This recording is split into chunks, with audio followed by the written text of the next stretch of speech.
Okay guys, we left on a big cliffhanger last part. You heard about the Sonic news. The stuff that was interesting to hear, but not really what you came to hear about. You were excited to know our opinions of Shrek the Third. But there was another Mike Myers film from the early 2000s that we alluded to, that we saw the same night we saw Shrek the Third. And we didn't mention to talk about opinions. We said we'd get back to it, but we got sidetracked complaining about this blue hedgehog. So we're going to get to it, and we are going to talk about the Cat in the Hat. So Justin, Yes. before we begin, do you remember when the Cat in the Hat first came out when we were in kindergarten? Do you have any experience with it? I mean, I remember watching the movie. I thought it was, as a small child, I thought that it was pretty cool. I have a memory of owning like a Cat in the Hat stuffed animal that was designed in the Mike Myers way, and I thought No wonder that was we were pretty so cool. messed up as kids. But besides that, I probably thought it was a funny movie, something like that. That's probably my only memory from back then. So back in the early 2000s, I had a terrible phobia of costumes. And if anyone... You could laugh at that, but you have to admit, Mike Myers in the Cat in the Hat costume from 2003 was scary. It was freaky, it was terrifying, and the film plays it off like it's a horror movie. Like, it when pretty they much first shows him. knew that it was terrifying. So for some reason, even with that, I wasn't afraid. I remember going into the theaters thinking, why am I not afraid of this guy? I'm actually not. I was like 5 years old and I was questioning that in my head. It's because you had a deep-seated love for Mike Myers, but you just didn't know it yet. I mean, I liked Shrek at the time, so it's before my Austin Powers love and appreciation of Wayne's World. But anyway, I watched in theaters and I really enjoyed it. I remember the next day at kindergarten, I was with my friends and I was quoting the film, going awkward. And he doesn't go awkward. He goes, yeah, awkward, like in his Mike Myers voice. Yeah, awkward. Like that. Pretty much. I mean, rewatching the movie now and having this plethora of like knowledge of Mike Myers and his characters, it was basically like a big like combination of like Austin Powers, Fat Bastard, Dr. Evil, He was Love Guru, like Wayne. Yeah, it was everything Shrek. and everyone in the cat costume. Yeah, so I mean, my memory, I later realized it was a terrible film, but my memories was just always just appreciating it.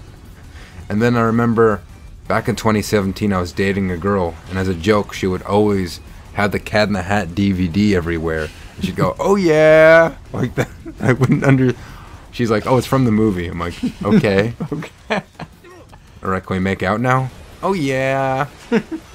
So the Cat in the Hat was just everywhere. It was just always this joke, and she freaked me out one time. I wasn't expecting it. It popped out, and I screamed. And that was a DVD cover. That wasn't a trailer. That wasn't anything. It wasn't me watching the movie, but I was audibly scared. Cut back to recent times. Me and my boy Scott, we do a podcast, Nonsense News Nation. We, for some reason, had the strongest urge to watch the Cat in the Hat. We watched the Fat Albert film from the early 2000s. We loved it. So here's another early 2000s weird film that was reviewed poorly. And we saw it. We had a couple beers. Justin, unfortunately, was sober. I'm not much of a drinker, but when it comes to the Cat in the Hat, I have to make a strong exception. I have to say the movie was worse than I could have ever thought. It was... I simultaneously... But it also has some weird early 2000s charm. I simultaneously adored it and despised it, and I don't know how to feel about it. It's so weird. Just looking at the set designs, it looks like garbage. Well, Brandon, as a Mike Myers fan, I think you can appreciate it for just him basically going crazy. Like, he must have done crack or something before he did the movie. I imagine the director who envisioned all of this. That's concerning, making Thing 1 and Thing 2 and having these awful effects, and Mike Myers dancing around in different costumes in his fursuit. It is unbelievably weird. What do you think this movie did for the furry community? It gave them bigger hats. That's what it did. So I highly recommend watching it as an experience, not as a movie. Do not go in saying I'm watching a movie. Go with friends. Go with drugs. No, I don't condone drugs, guys. But if you were to do it, if you were, Put on Cat in the Hat. Cat in the Hat would probably be a good time to do it. I don't condone drinking, but Cat in the Hat would be a good time to do it. It was a weird film. Alec Baldwin was in it. He was bizarre. They opened up with a boss from the company. Was it Hargle Flube? Yeah, it sounded like a Rick and Morty. It sounded like a Rick and Morty commercial like Plumbus from like Interstellar TV. Yeah, interdimensional cable. Yeah. It was just, and this guy, he was like doing his best Jim Carrey impression, and like whenever like. So like someone like they're making a presentation and they touched his hand, and he's like, and it's like a Jim Carrey like gasp, and he gets, I guess they predicted the coronavirus. Oh yeah, because he has hand sanitizer immediately there, and then just like you do in the pandemic age, like we do now, he goes, "You're fired!" He screams it, and like I guess it was such a running gag that they kept doing it throughout the movie. Like this little girl who's like the daughter or something had a flashback of that, even though she wasn't there. She had a flashback of like things that were important, and I get like it's important that like her mother, like if they ruin like the dinner party that the boss is being invited to, she's gonna get fired. But like she has no memory. She wasn't there. Her mother didn't tell her about it. And why would she care? She's just like a little girl. 5 years old. You're fired. Fired. It's like, the thing is, like, I think parts of it were secretly brilliant with Mike Myers. And then I think other parts, they made it intentionally bad. It's like someone who was purposely trying to make a really bad, crazy, trippy movie. I think they succeeded if that was the case. Do you think Mike Myers was trying, or he basically put on the costume and did whatever he wanted? He was trying. He was, like, think of it like Mike Myers was putting his all, doing all these different characters and voices. And, like, I saw this in kindergarten. It talks way too much about murder and sexuality for it to be for kids. It had to be PG. Just from like the references to things alone, it had to be PG-13. It should have not been whatever the rating was. With the dress, and yeah, or he goes like, he's pretending to be part of like a cooking reality television show, and he's like, "I'll kill you, and I'll make it seem like it was an accident," or something like that. Or he's like, "There's a third option, murder." Then he's just like, "Oh, I'm joking." But I was thinking about it. It was really a crazy movie. No, I like opening. I don't think I laughed that hard watching a movie in my life. It was so funny. I mean, the moment you see, I felt like the Joker from Cat in the Hat. Joker from 2019, laughing and having a disorder of laughter every time he appeared on screen. You're gonna need a card when you walk around. So like the thing is, like with the Cat in the Hat, or Mike Myers as Cat in the Hat, he has these like these stims that he does, these things that he does over and over. He'll laugh at his own jokes like that, or like he does his Austin Powers twitch, or his Dr. Evil twitch that he does in Goldmember. He does that a lot, or he just runs around like he just dances. He just dances around.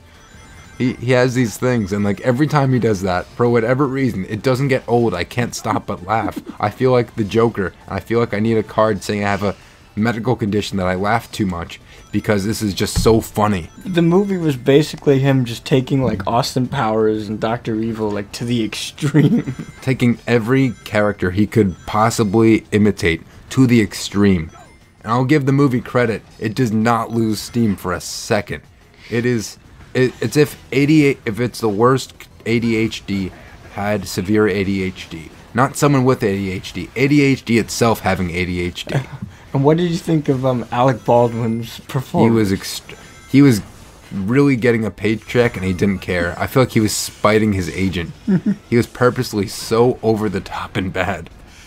Or maybe that was just the director. I mean, he was getting a paycheck. I mean, It looked like he was having fun, but like I don't think he took it seriously. No, I don't think he did. I know he didn't take it seriously. The only person who took it somewhat seriously is Mike Myers, thinking this is his next Shrek. Luckily, it wasn't. Luckily, it wasn't, and they never made another one, and it got... I'm kind of glad it was made. I'm kind of glad, because I did have a lot of fun watching it. It was... Unfortunately, Justin, you left in the middle of it. I sat through all of it, and it was such an experience, and it's something I will be talking about with my buddies Scott, Ben, my girlfriend Gabby, and you for as long as I have my brain still working. Probably also when it's not working. Especially when it's not working. Those times are when I'm thinking most about the Cat in the Hat. It is wild. There's like a scene where, like, you know, in Austin Powers, he has his own it's like shag pad, and it's like a club where everyone's like, "Oh, we love Austin Powers."